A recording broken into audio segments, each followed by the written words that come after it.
You're now listening to The Blender with DJ Tony Drake. DJ Tony Drake. And Miss DJ Gems. And Miss DJ Gems is killing it on the ones and twos. On WMUC 88.1 FM and WMUCRadio.com on the web. You ready? Are you ready? Let's go.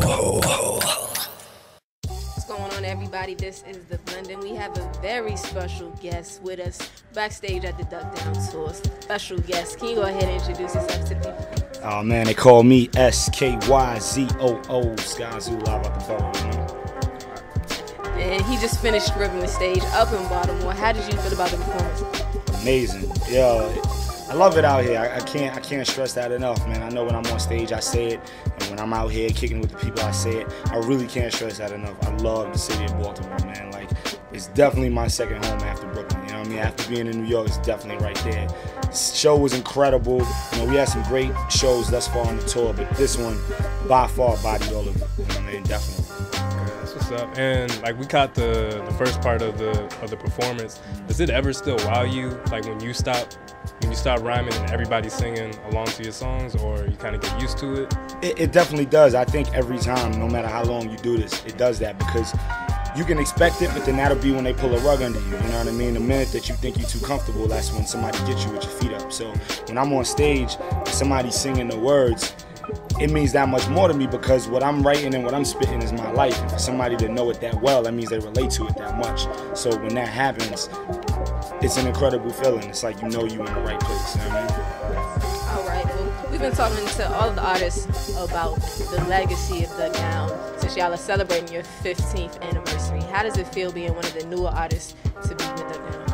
It's a dope situation. I always tell people with me, you know, when I was in junior high and high school and all that, I was listening to Duck Down records. I was listening to Helter Skelter and Black Moon and Swift Woods. I really was listening to all that, you know what I mean? So to be able to come up now and these guys be family and supporting me and showing me love, the same people that I was looking up to being from Brooklyn. You know, you had your crews, you had your Duck Downs and, you know, your Rockefellers and your Wu-Tangs and all that.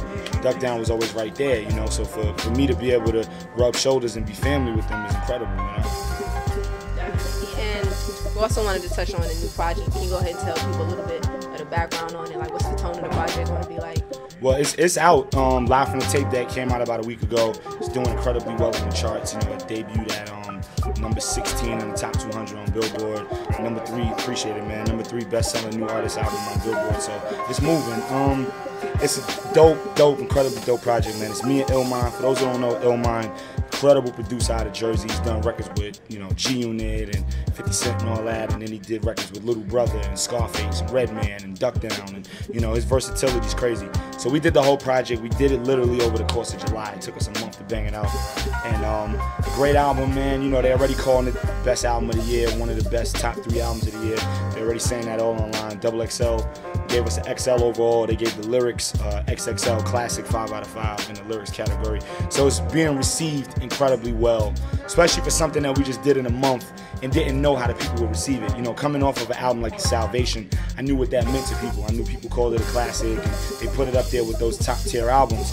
And I knew what I did on that as far as writing what I saw in the mirror. So you saw like the reflection, you saw everything that I'm about in that album. And with this album, it's more so just beats and rhymes. So I didn't really know how the fans was gonna take that with me scaling back on the content. Not on the lyrics always gonna be there, but I scaled back on the content on purpose. Just to do something that was a little lighter, just more beats, rhymes. You have your moments like Krylon and Langston's Pen, you know, Kitchen Table, where I get reflective, but for the most part, it's really just beats and rhymes. So I didn't know how people was gonna take it, but to make a long story short, they received it incredibly well and was like, yo, we're on this. So they're saying I'm 2 for 2 right now with the classics. That's what the people say, you know. I just write what I write. Right. Well, you definitely need that, because I don't want to say New York is coming out of the spotlight in hip-hop, but as the birthplace, you know, there's a lot of pressure on New York artists, and the spotlight's kind of been shifting. You can say it. We've been out of the spotlight. You can say it. Yeah, y'all been out of the spotlight. I'm incredibly honest. You can definitely say it.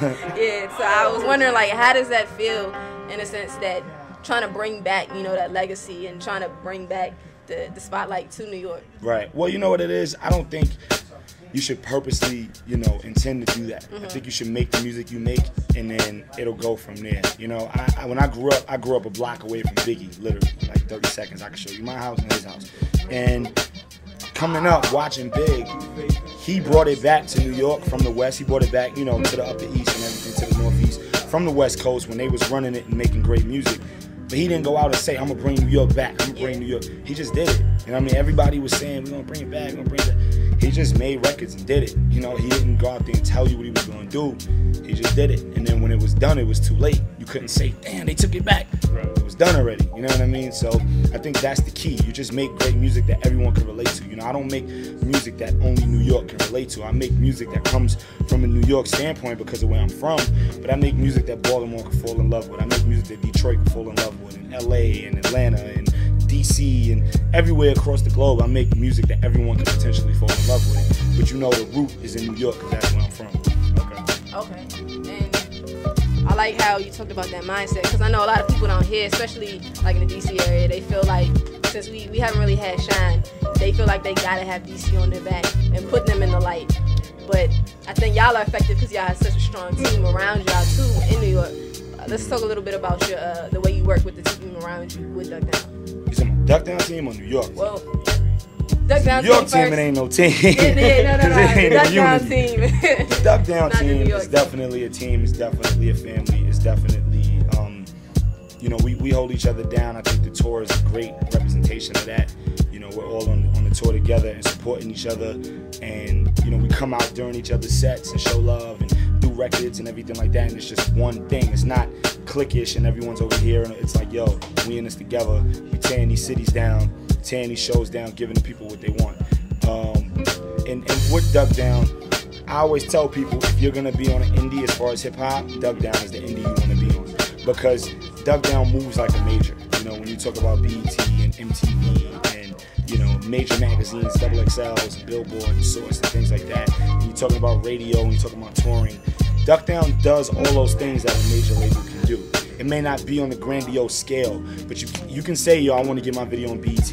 And the channels will be worked to get to BET or the MTV. And it may be a little bit harder because of where the politics are in the game, but it can happen. You know, I'm an example of that. Kids in the Hall are examples of that. Sean Price is an example of that. You know what I mean? So if you're gonna be on an indie in hip hop, Duck Down is where you need to be, because you're gonna get those benefits. And the creative control is great. I mean, I always tell people, when I turned into Salvation, I finished it, got it mixed and mastered. I actually gave it to Shucky Ducky. That was who I gave. I gave the album to Shucky Ducky, and I watched him put it in the FedEx, seal it, and ship it out. It wasn't no, yo, we gotta hear this. Yo, what's the single gonna be? Yo, this sample ain't right. Yo, we gotta get some people on here. It was, this is the album? Alright, bomb. Because if they sign you, they trust and believe in what you bring them. You know what I mean? So that set it off for me. That's when I knew, yeah, this was right. We're actually just talking about getting videos to BET. Speakers on Blast just came out. You want to talk about that video, the single? Yeah, if you want to, definitely. Yeah.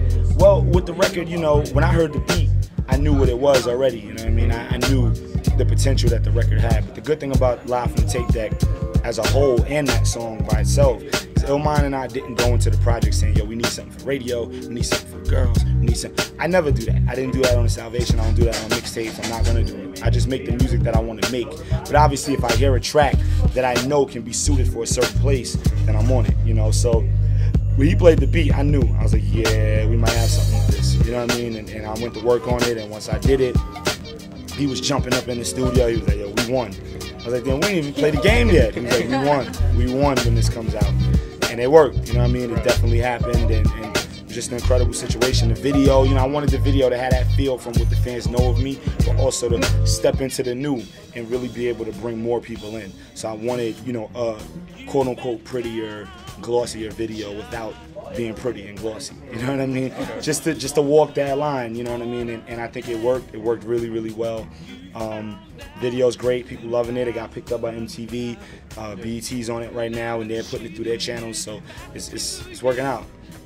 All right, and as you go on to finish up the tour and continue to promote the album, what's coming up next for you? What's the future? Next for me is more touring, you know, the Duck Down tour. After that, you know, some overseas stuff and different things that we working out. And then after that, just, you know, more music, you know what I mean? Working on more mixtapes, more projects, different things like that.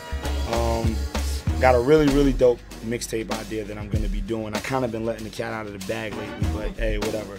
Okay. Exactly. So I was on Twitter like a month ago, and somebody wrote, "Yo, you should do an ode to Reasonable Doubt." And I retweeted it and was like, "Yeah, that could be kind of cool," and left it at that. And like 30 people retweeted that. Then I wrote back, "Dag, this might be something." And then like 40 more people retweeted that. So I said, "You know what? I'm gonna do it." And I don't know how many more people was like, "Yo, dude, you gotta do it. You gotta do it. You gotta do it. No one else could do that but you." So 2011, I'm gonna do an ode to Reasonable Doubt. It's gonna be incredible because that's easily, if I had to pick 3 albums I need to, you know, be secluded with for the rest of my life, that would definitely be one of them. But the way I'm gonna flip it is totally different. 'Cause a lot of people have done remake albums and done great jobs, you know what I mean? But I think when I do this, I'm gonna flip it differently. You know, it's gonna be it, but it's gonna be different. It's not gonna be the typical. It's gonna be really, really serious. So you know, that's next. And then some other mixtape stuff and different things, and you know, just more work. I have to ask, what would be those other 2 albums that you would want to be secluded with if you had to be? John Coltrane, Love Supreme. Okay. And I should have said 3. I don't know. I don't know. But definitely Coltrane. Probably another jazz, and I'll probably take like Miles Kind of Blue. Okay. Okay. And actually, I remember the last interview that you did for Flyboy Radio. Shout out to Toby, Ferb, and all them. Yeah. You said that that you are a big jazz fan, and you were also like an English major. Yeah. When you started out. Yeah, I'm a weird guy. You know what I mean? Like, I'm a weird guy. I'm the epitome of irony. Like, everything I do is like mad ironic. Like, I love The Wire and I love The Cosby Show. It's like, really? Like, you know what I mean? I'm the epitome of it. But whatever. Okay, that's what's up. That's what's up.